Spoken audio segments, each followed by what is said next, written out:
Hello అందరికీ. నాకెంతో ఇష్టమైన చాకో చిప్ బ్రౌనీస్ అయితే తీసుకొనొచ్చారు మా ఆయన. నాకే కాదండి మా లక్కీ కూడా చాలా ఇష్టము. ఇప్పుడైతే వాడికి పెట్టలేదని చెప్పి స్పూన్ లాక్కుంటున్నాడు. అలాగే పచ్చి శనగకాయలు కూడా తీసుకొనొచ్చారు.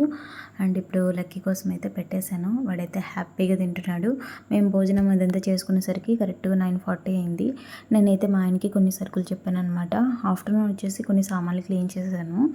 అయితే సోప్ అయిపోయింది సామాన్లు కడిగేది, అందుకనేసి కొన్ని అలాగే ఉన్నాయి.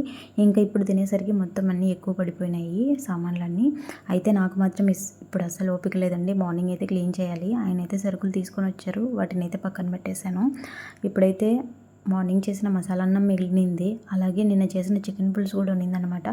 ఇప్పుడు ఇదంతా మొత్తం అంతా కుక్కలు పెట్టేస్తున్నాను, ఎందుకంటే ఇంకా మార్నింగ్ అయ్యేసరికి ఎవరు తినరు, ఫ్రిడ్జ్లో పెట్టినా కానీ ఎందుకులే అని చెప్పి కుక్కలకి పెడితే కనీసం అవన్నీ కడుపు నిండా తింటాయని చెప్పేసి వెళ్ళి పెట్టేసి వచ్చానండి. సరుకులు అయితే ఇవే, మార్నింగ్ సర్దుకోవాలి. వీడియోకి అయితే లైక్ ఇచ్చి ప్లీజ్ సబ్స్క్రైబ్.